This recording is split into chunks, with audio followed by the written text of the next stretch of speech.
Hello everyone, my name is Ben-Hur. That noise you're hearing is my ventilator. And welcome to Page Turners They Were Not, my Star Wars podcast. Alright, today we are going to talk about the definitive movie epic.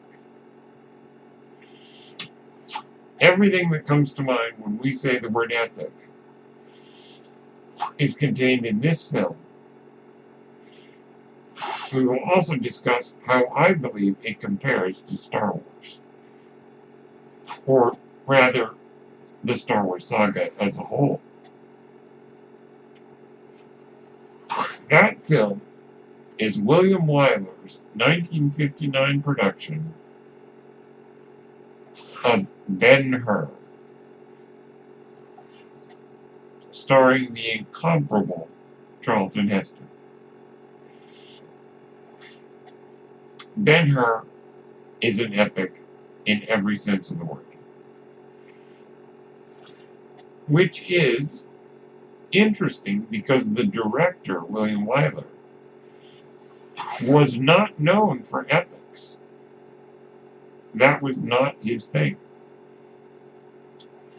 Oddly enough, this movie was made toward the end of his career.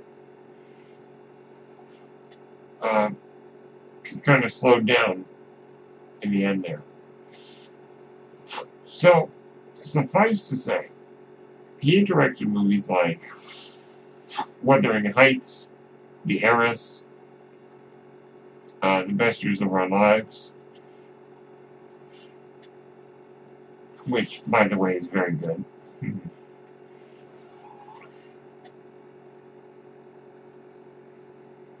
And so this was not really in his wheelhouse. But I must say, it was excellent, I believe. And it's so nice to see that he was able to accomplish something that was not within his normal realm. There are some directors who, when they stray too far out of their wheelhouse, are unable to do it, but I believe William Wyler does it excellently. This film won him the Oscar for Best Director. He actually won 3 Oscars for Best Director for Ben-Hur, The Best Years of Our Lives, and Mrs. Minimum. And I have not seen Mrs. Minimum yet, but I'm planning on it. And The Best Years of Our Lives is an excellent film, also from this director. Okay, so that's William Wyler. Ben-Hur is based on the novel Ben-Hur, A Tale of the Christ by General Lew Wallace. General Wallace was a Civil War general who later became an author, and Ben-Hur was one of the biggest selling books of the 19th century. I must confess, I have not read it, but it is available online to read for free.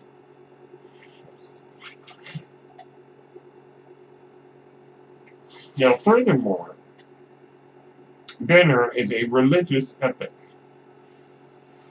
The story of a Jewish aristocrat named Judah Ben-Hur, who is a contemporary of Jesus Christ. And it is the story of how their lives intertwine. Now, Jesus does not play a major role in the movie, but he is threaded through the film in some profound ways.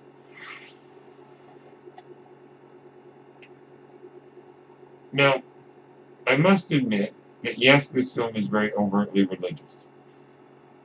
If that is not your cup of tea, just warning you. But I think, for me personally, I don't see any harm in it, because I think that even if you don't share the faith this movie shares, the fact that it is a religious movie, I think, is a very uplifting thing. Because it tells a very uplifting story about what faith can do to people. Now, the story in a nutshell is this.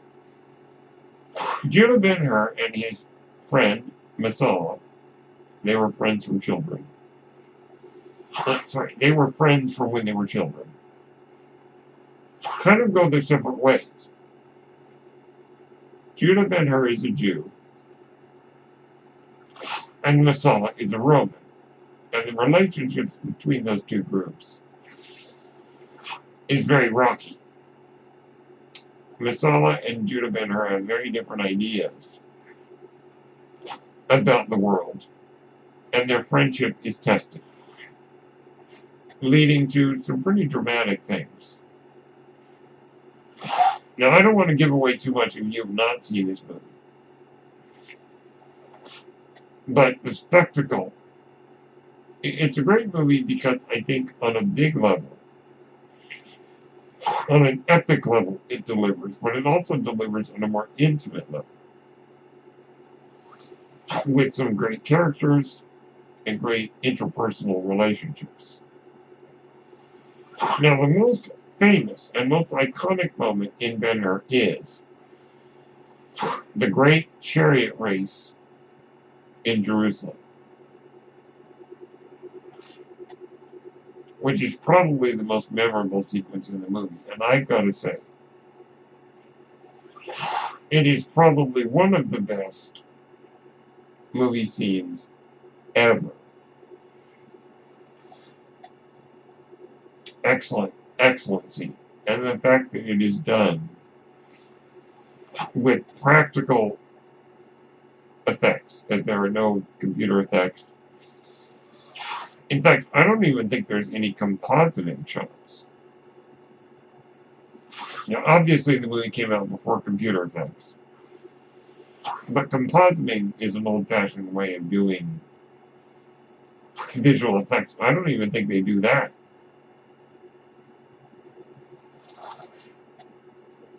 Now, the movie, as you can imagine, was extremely expensive, but made a lot of money, and ethics later started to lose a bit of steam, but when Ben-Hur came out, ethics were a big deal.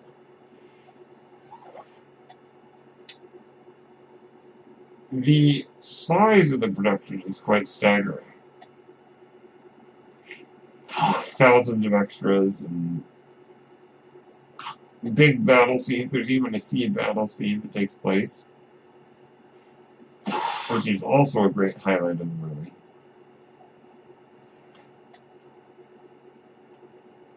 Now, the script might be the only thing that I have any trouble with.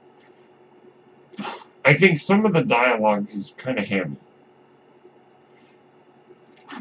But I think that the ideas presented in the story are brilliant. As I said, great cast of characters, including actors like Charlton Heston as Ben-Hur, Stephen Boyd as Messala, Jack Hawkins as Quintus Arius, Hugh Griffith as She Killed Her In. Some wonderful, wonderful actors and characters. Now, a slight warning. Hugh Griffith, who is Welsh, plays an Arab. He's playing him in brownface. If that is offensive to you, then I'm just warning you now. This came out at a different time when those kind of things were more acceptable. But the same could be said of my favorite film, Lawrence of Arabia, which features Alec Guinness as an Arab and Anthony Quinn as an Arab. And to be clear, they're not Arabs. So there's a little bit of that going on. Also, the great Frank Thring as Pontius Pilate plays a great role in this film. Now, the portrayal of Jesus is very interesting. He never shows his face. We never see his face. Which I think is probably out of reverence, and I find that quite interesting. And the movie's dealings with many of Ben-Hur's friends are persuaded that to believe in Jesus. Ben-Hur himself, he's a little reluctant to do that. And it's got some, I think, some wonderful religious messages. Now, it's interesting because you can argue that it's a Christmas film and an Easter film, and both, but it's also good to watch it at any time of the year, I think. Also, the score by the great Miklos Rocha. The score is astonishing.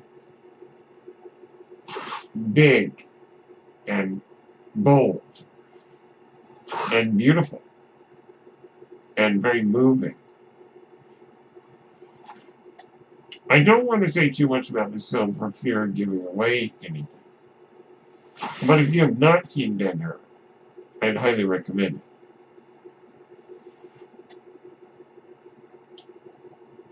And it is one of the great epics and one of my favorite films. Okay, we are going to take a short break. When we come back, we'll discuss comparisons to Star Wars.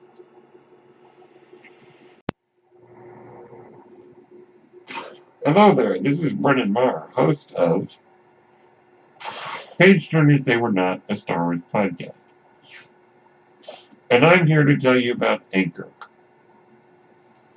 Anchor is the best way to make a podcast. Why is that? Well, first off, it's free. Yes, you heard me right. Anchor is free. Anchor has all the tools you need to make a podcast from your phone or your computer. Anchor will distribute your podcast for you on various platforms, including Spotify and Apple Podcasts. You can make money from your podcast. And get this, with no minimum listenership. That means you can make money even if no one listens to your podcast. That, of course, is not ideal, as Anchor will allow you to spread your podcast, bring in more viewers, and you can make more money because of it.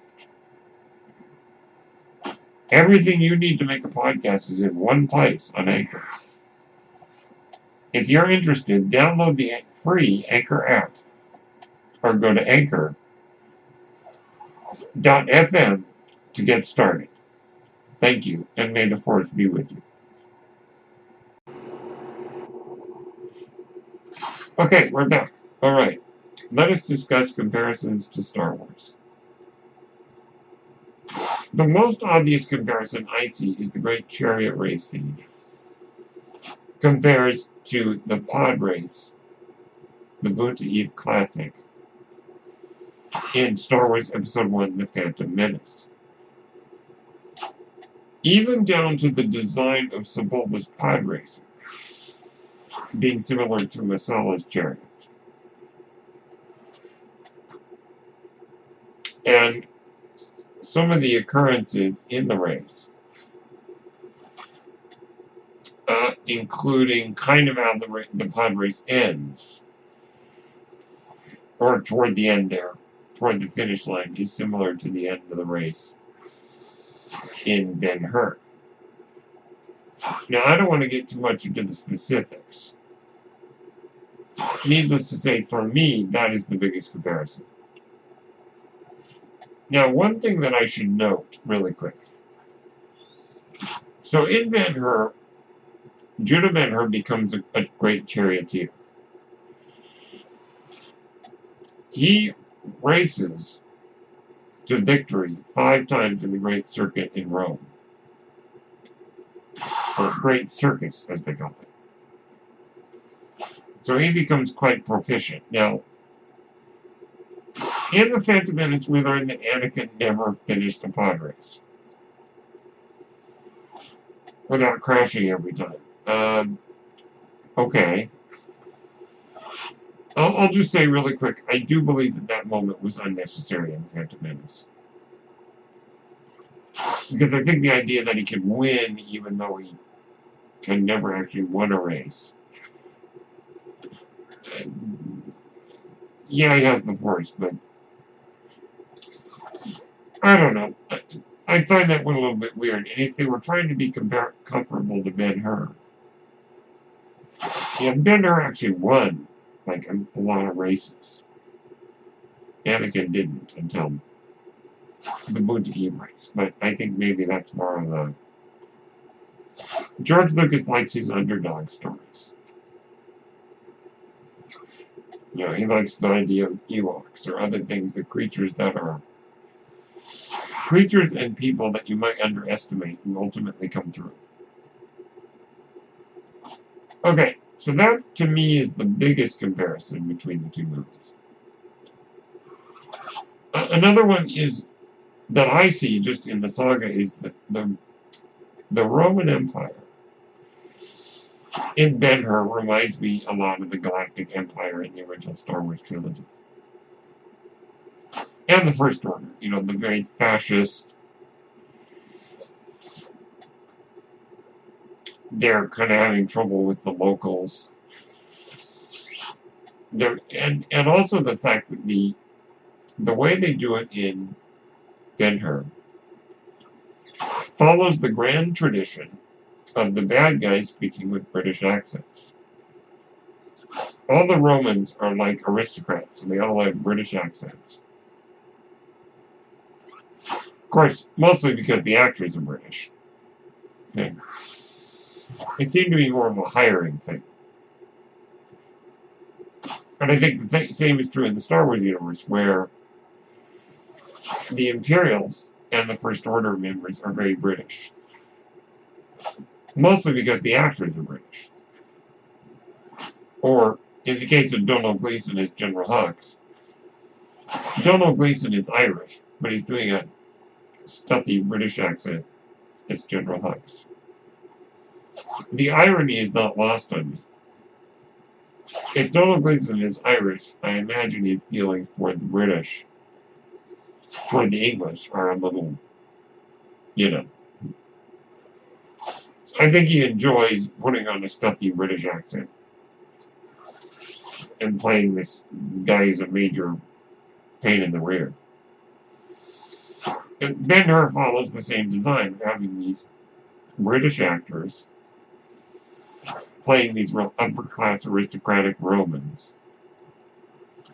And our heroes, for the most part, are American. In accent. This is more similar to the original Star Wars trilogy. Because since then, in Rogue One and in the sequel trilogy, we've seen a lot of the good guys with British accents, too. But the original trilogy very much follows the bad guys speak with British accents, good guys speak with American accents. Another comparison, I think, is the desert setting.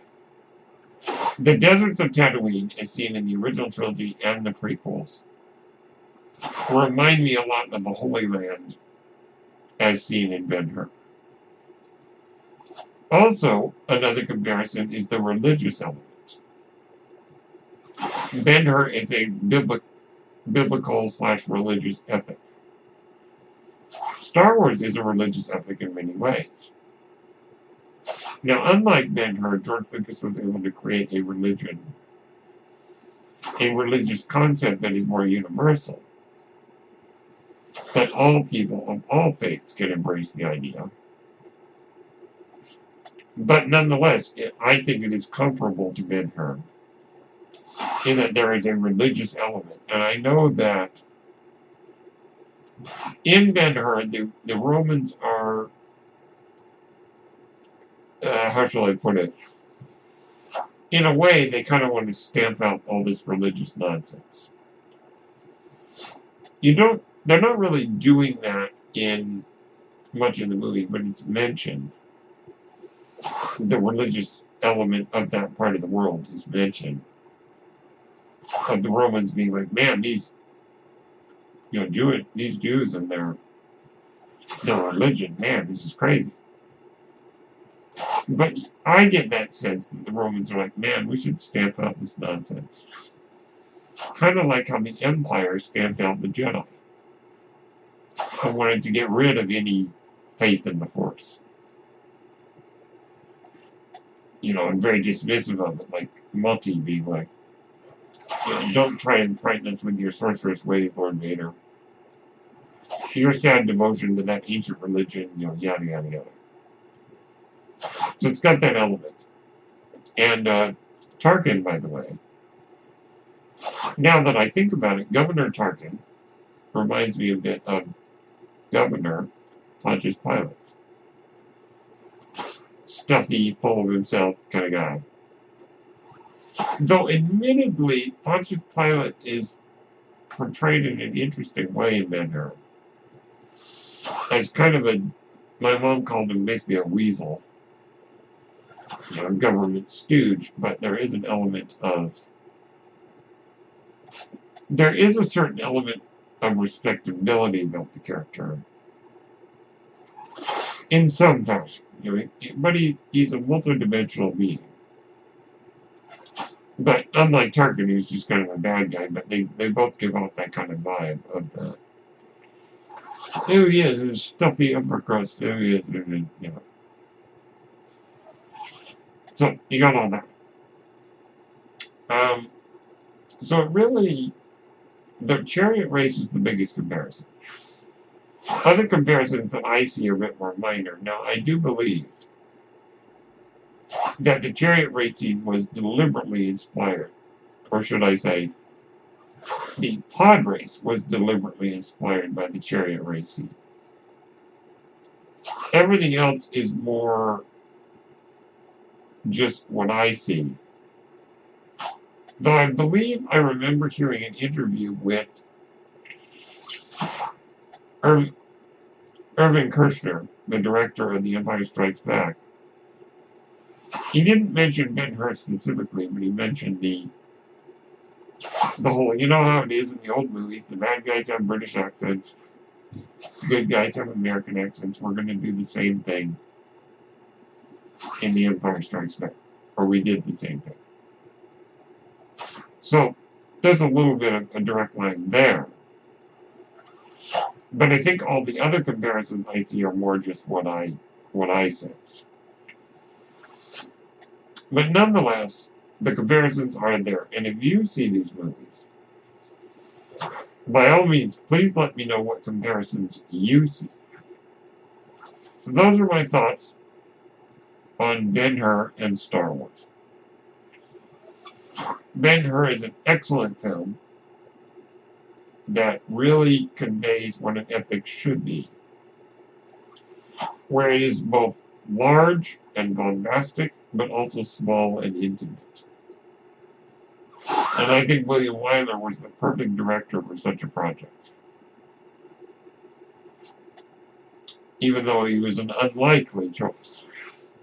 So those are my thoughts on the 1959 film, Ben-Hur. My name is Brendan Marr, that noise you're hearing is my ventilator. And thank you for tuning in to Page Turners They Were Not, my Star Wars podcast. May the Force be with you.